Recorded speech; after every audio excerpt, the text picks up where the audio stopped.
This is a work of fiction. The resemblance to any real-life people is purely coincidental. This game contains depiction of horror, mature themes, violence, and strong language. Viewer discretion is advised. Hey there guys, what's going on? Sir Sound here. Welcome back to StillWater, the visual novel that we are playing. So far we have met Nina, and she believes her grandfather is in trouble, so let's carry on. They're coming. Who's coming, Nina? Is it himself? Louis? Do you want more tissues? I'll do it. I'll take on your case.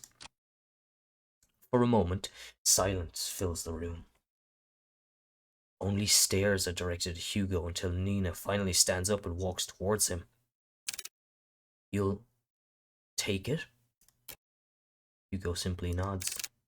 Thank you. You don't know how much this means to me. We're glad to help, Miss... Nina. Nina's fine. Well, Nina, we'll do our best. Nina slightly smiles at Hugo before reaching into her bag once more and taking out a note. This is my address, Church Street. 4970 Church Street. I'll be sure to greet you once you get there, Detective. She politely bows once more before heading to her car and drives back home. Once out of sight, Hugo turns to look at his cluttered desk. Still messy, but presentable. Guess I'll have to sort this out later again. Car, 5:30 p.m. From the ongoing downpour to the quiet hums of the car, they sit in silence. Still miles off from their destination, Hugo constantly checks the rearview mirror. Noah, who usually chats his ear off by now, is completely still. He looks out to the passing streetlights, reserved and distant. Hey, you're a lot quieter than normal. What's wrong? This is a surprise. Have you been looking at me, Hugo? No, you idiot. You usually just talk a lot, that's all. So do you miss me talking a lot? Just say it. I didn't want to offend Nina earlier, so I kept quiet until she finished. But it's her last name that caught me off guard. Huh? Have you heard about the Mortimers? They're a pretty distinguished family. Well, they used to be. What do you mean? They've been struck with so many tragedies that over time people began to think they were cursed or something. Every other year I would see a headline on the local news about one of the family members' deaths. And you know what's strange? All of them have been labelled as accidents. No foul play, nothing. Just another unfortunate event for the family. Maybe I understand why she wouldn't go to the police. She probably thought they'd perceived her as paranoid or hysterical, or worse, crazy. Can't imagine all of this for Nina. And most of all, who knows what they'll find there, what we'll find there.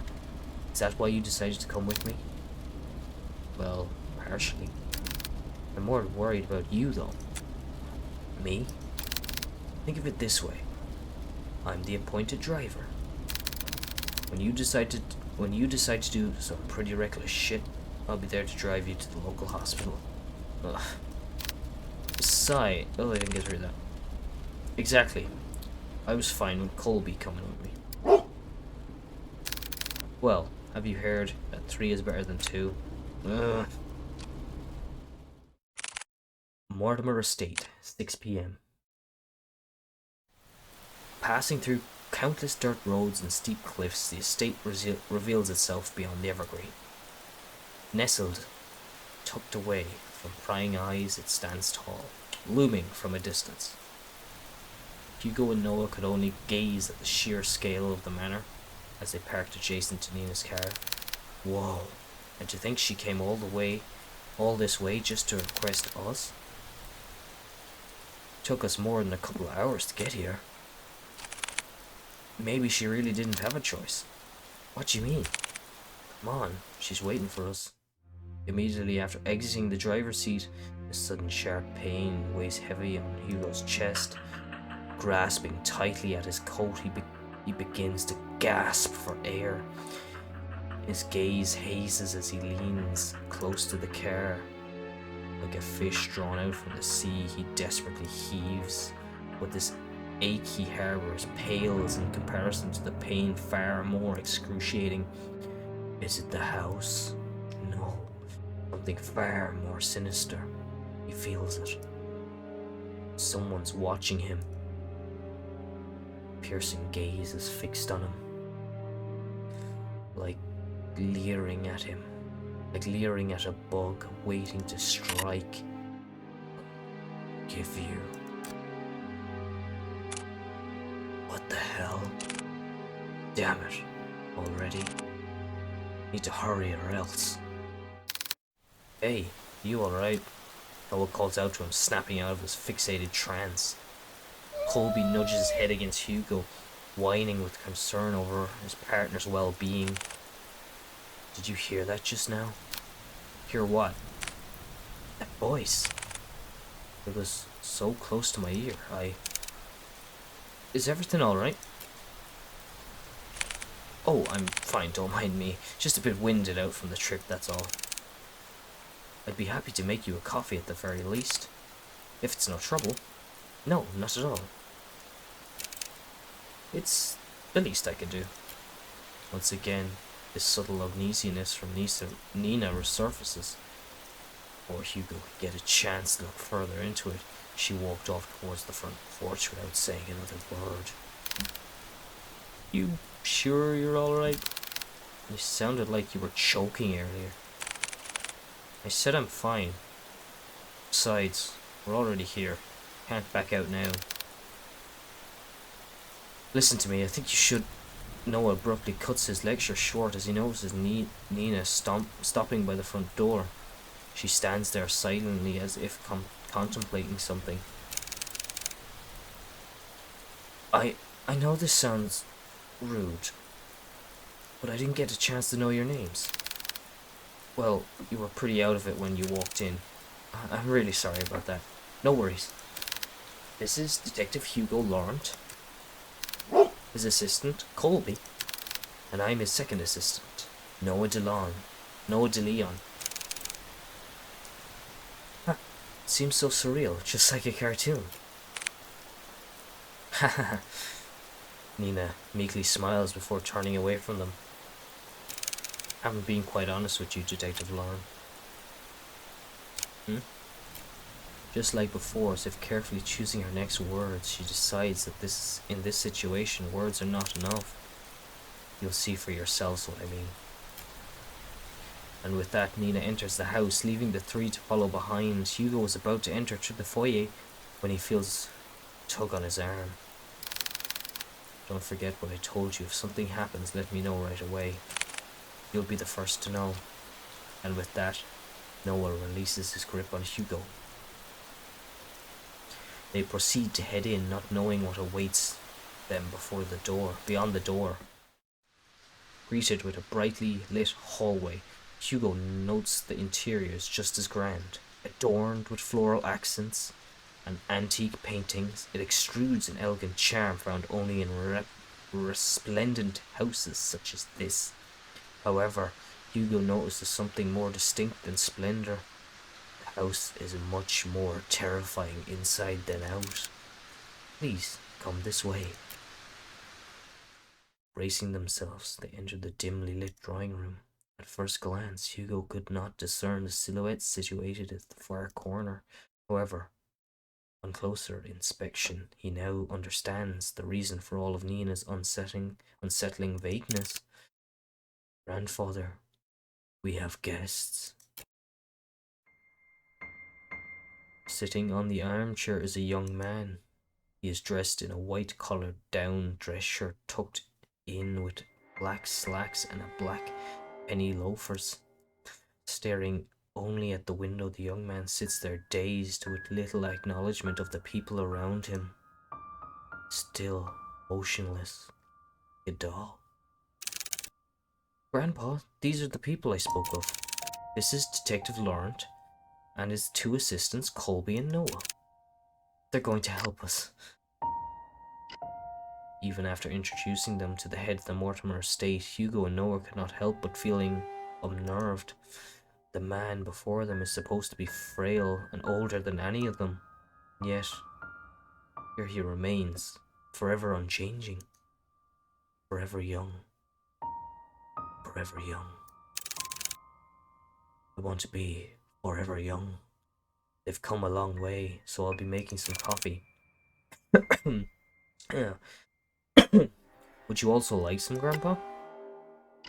The young man still does not reply back, never glancing at Nina or anyone else in the room, only fixed on the rain. I'll be sure to make a cup for you too. She then timidly gestures to Hugo and Noah back to the foyer. Bearing more questions, the two follow Nina outside, but before they leave the drawing room, Hugo takes one last look at the young man. There's an all too familiar air about Henry Mortimer. His eyes seem familiar to his own. Whatever he must be longing for, Hugo knows it will not end well. Nina, that man.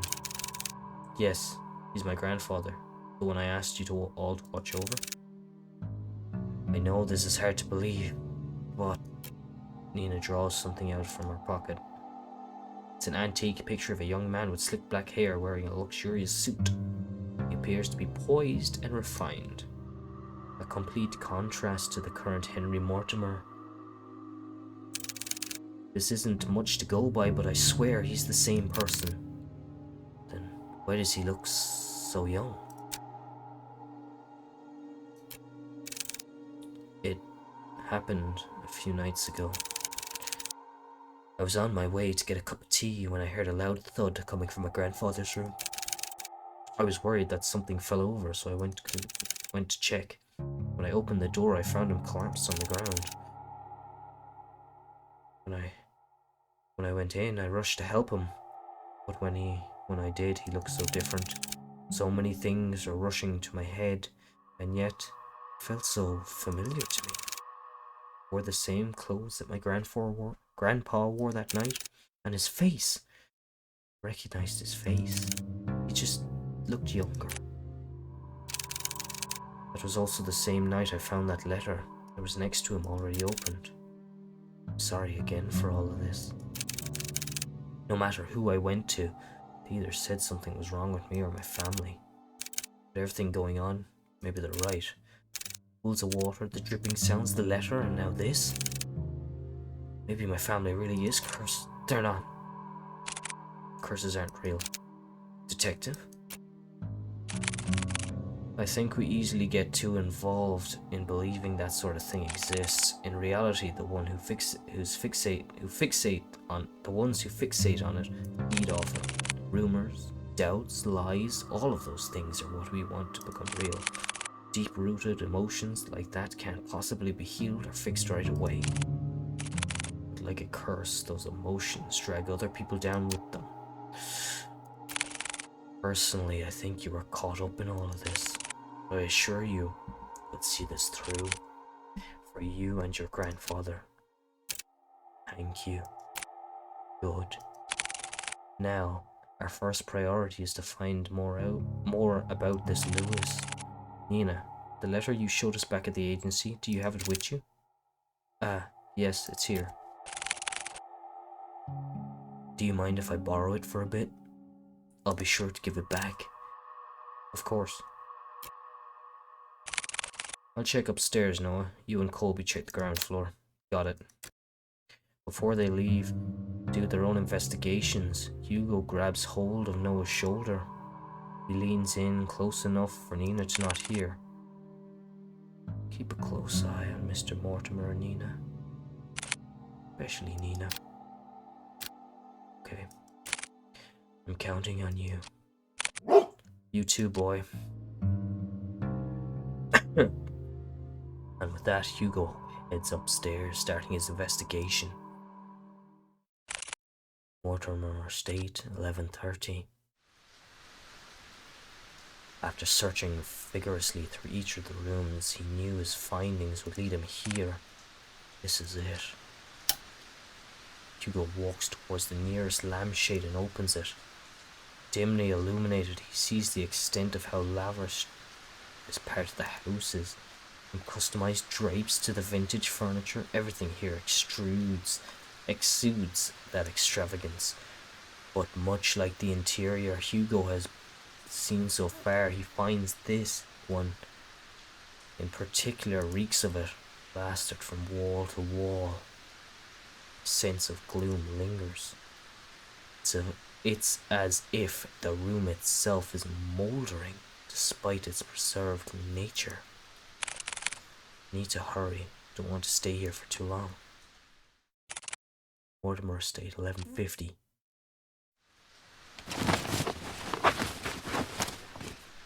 He searches and searches, still with no sign of anything. Not one thing pertaining to Louis. Or Louis, sorry. Damn it, nothing? It's as if he cleared out everything, just blank everywhere. No, it has to be here. I'm just missing something. He ponders again before remembering the letter. This is the only proof Louis exists so far. I'll try to read it again. Maybe I overlooked it. As he takes the letter out from the envelope, he notices a change within, bearing no foreboding threat at the bottom. The page, it just looks like a regular letter. What the? If you can't come, then I understand. It's pretty dreary after all. But if I could ask you one favor of you, could you keep my locket? I know this is selfish of me, but I'd like for you to have it. I'd be happy knowing it's with you. Thank you for everything, Henry. Forever yours, Louis. This is the same Louis? I thought he was the cause of all this. I don't understand. Without warning, the sound of a click can be heard from across the bedroom. As if something unlocked itself, Hugo turns around and sees the foot of the bed chest. Unlike the other furniture, its dark and rustic features have not been maintained well, left to rot on its own. Burying himself, he opens the chest. Inside, scrambled together, are bunches of notebooks, small trinkets. Hugo continues to rummage through when he stumbles across an old newspaper article. Young man found dead by the lake. An unidentified young man was found on the morning of redacted 3 days prior to his death, according to the police. Ruled out as a suicide. Police have claimed that the troubled youth drowned himself. This certainly is a tragic loss, as an unfortunate event indeed. Redacted comments. No claim of his body has been made yet. Louis. By the corner of Hugo's eyes, he spots a bright glint buried beneath the clutter. He reaches for it. A locket of brilliant gold shines unblemished, retaining a timeless luster. Inside, safeguards a picture of a young man with glasses, smiling brightly. This must be the locket he was talking about. It's so pretty. I'm surprised it still shines like this. And this picture. Did he put this here? No. It might have been Henry. But why? Why would he store it away like this? What should I do? Take the locket or leave the locket? Well, I'm going to take the locket. But I'm going to take it in the next episode, guys. Thank you so much for watching. Hope you guys enjoyed. If you did, drop a like, rating, comment, and subscribe. And I'll see you guys in the next one. Thanks for watching.